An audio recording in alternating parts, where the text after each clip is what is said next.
It was here in 1928 that the brothers Henry Crawlman and Franz Hermol found water. They built their living quarters near the well. It was a corrugated iron shed, 9 metres by 3, divided by hanging spare bags and loose pieces of hessian from the corrugated iron roof. These are the only living trees left at this site from the original vegetation. The trough for the horses and sheep is also still here.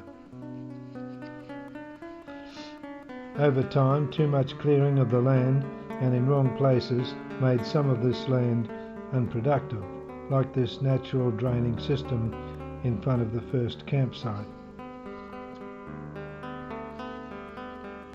Now only some of the remaining vegetation that used to grow here is left as stumps and roots. Vegetation like casuarinas, grevilleas, melaleucas, eucalypts, acacias and sandalwood. It is now replaced by saltbush in some places. There are 2 natural draining systems running through the property, and they both drain north to the salt lakes and then west into the beginning of the very ancient Irwin River. After harvest, the stubble that is left is used for the sheep to feed on, and at the same time for protection of the soil from dust storms and thunderstorms over the coming years.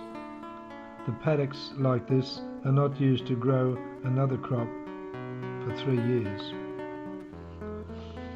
Occasionally you can see the bustard striding along with its neck fully stretched and the beak pointing slightly upward. Bustards are usually found in open plains country or more open woodlands where enemies can be seen from a distance. The majestic bustard is sometimes known as the wild turkey. Despite the male weighing in at 7 kilograms, it flies well, but needs a good length of runway. In the open paddocks, emus have also, unfortunately, developed a liking for crops such as wheat.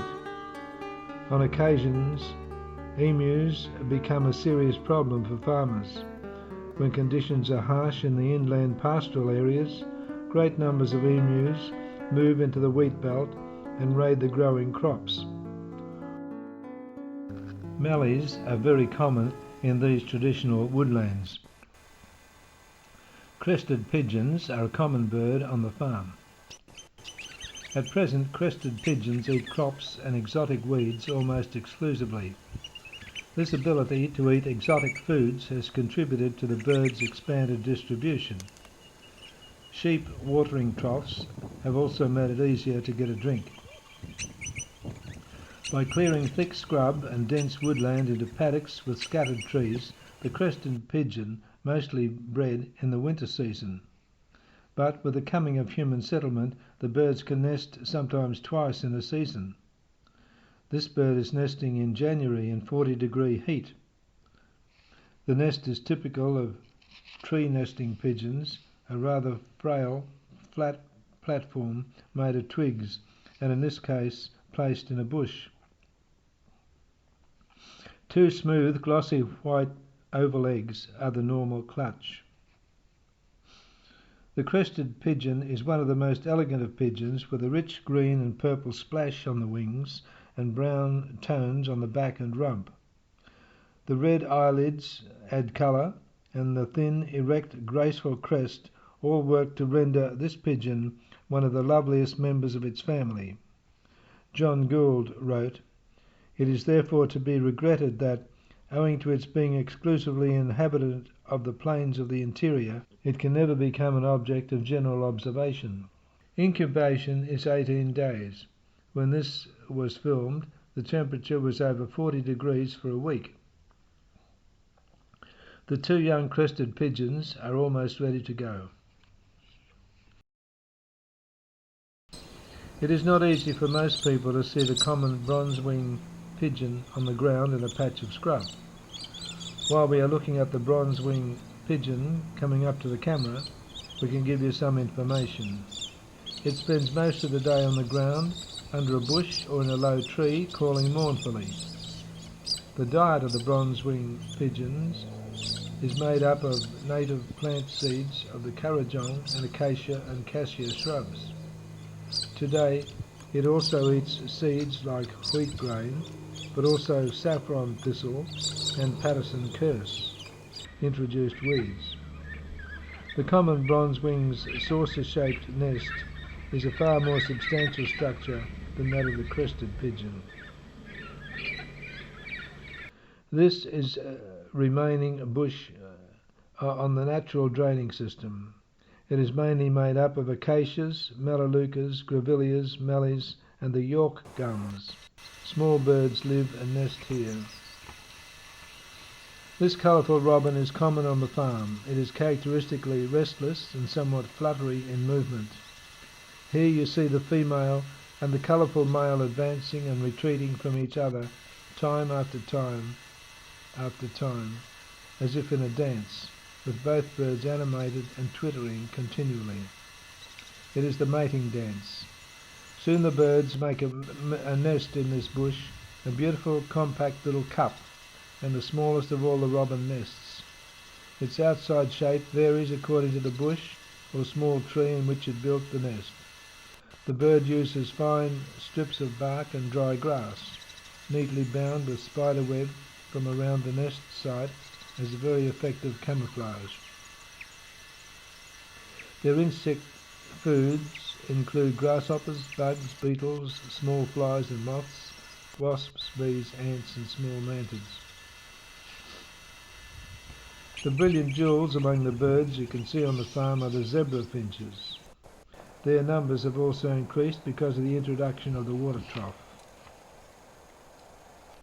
These finches are extremely social birds which can form non-breeding flocks of 50 to 100 individuals. Finches seem to pair for life, and the female appears to be the dominant member of the two. They eat together, bathe together, sit drowsily or preen each other.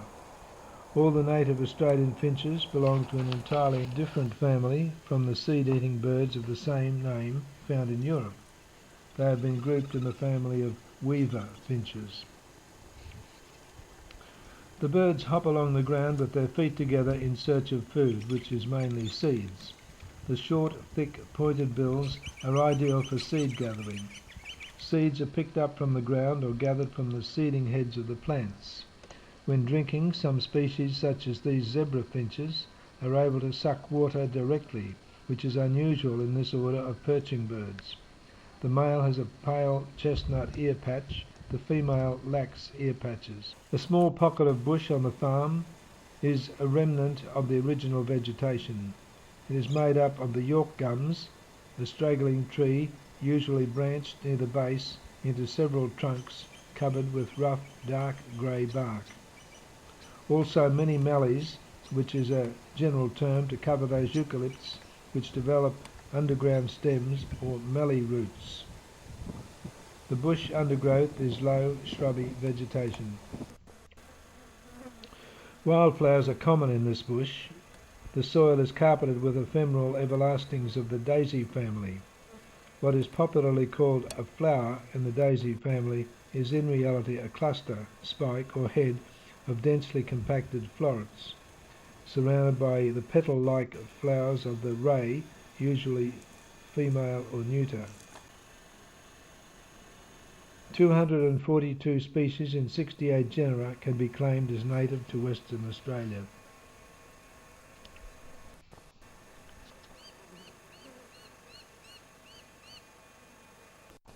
The rosy-cheeked donkey orchid is often found growing in small colonies. These colony-forming orchids are also common in this bush. Its flowers are always green. The orchid favours moist shaded areas, such as can be found under York gum. The green-veined shell orchid is typical of many species of Terra stylus and is among the most widespread and adaptable of all our orchids. Without a doubt, The clown orchid is one of the most attractive of the smaller flowered spider orchids. It is not very common here in the bush, but maybe it is just not so easy to spot the orchids. Blue fairy orchid or blue beard is one of the first orchid to flower each season. The orchid is widespread throughout the farm in the southwestern of Western Australia. Most of the blue beards I have seen on the farm are blue in colour, but sometimes I have seen the white blue beard.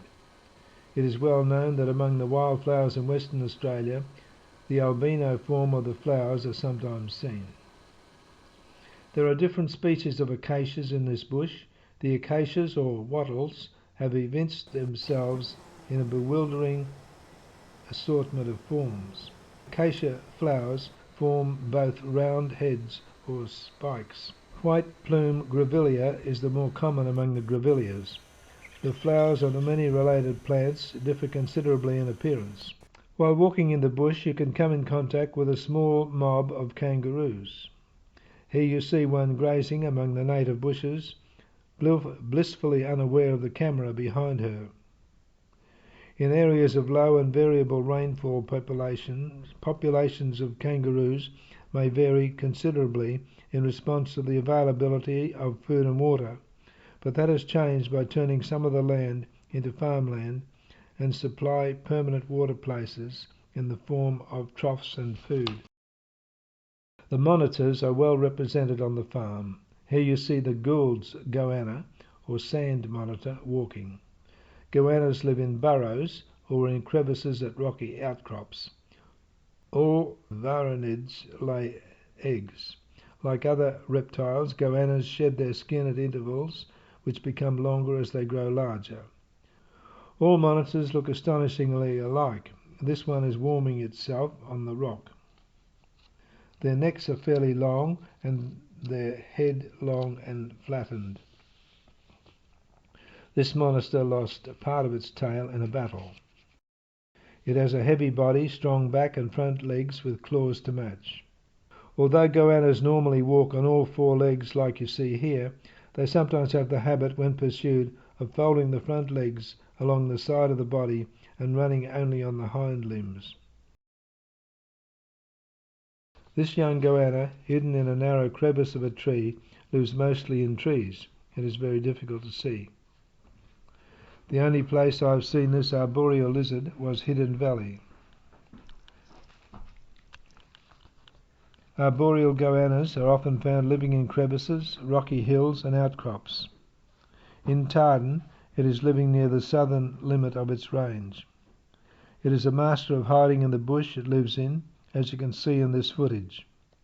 Monitor lizards occupy an important niche in the environment they share with us. Some of Australia's best known lizards belong to the dragon group. This western bearded dragon is common among the bushes here on the farm. The dragon is a ground dweller and is active by day when it has warmed up. They have sharp claws which are equally well adapted to digging or climbing trees. A bearded dragon lizard showing the beard of spikes, which gives the reptile its name. Another dragon, the lozenge-marked dragon, is also common in the bush. If you observe dragons for any length of time, especially in their natural surroundings, you will notice two unusual forms of display: head bobbing and arm waving. The first form tends to occur while the dragon is sitting on a stump or rock, when it may suddenly raise and lower its head a number of times. The waving behaviour usually takes place after some kind of activity.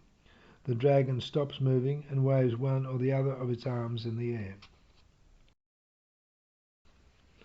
This is the last of the dragon we go to look at. The Tympanocryptis adelaidensis has no common name.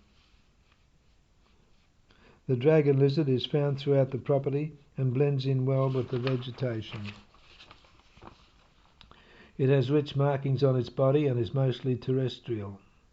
This small dragon is more common on the sandy soils, but the lizard can also be found at Hidden Valley.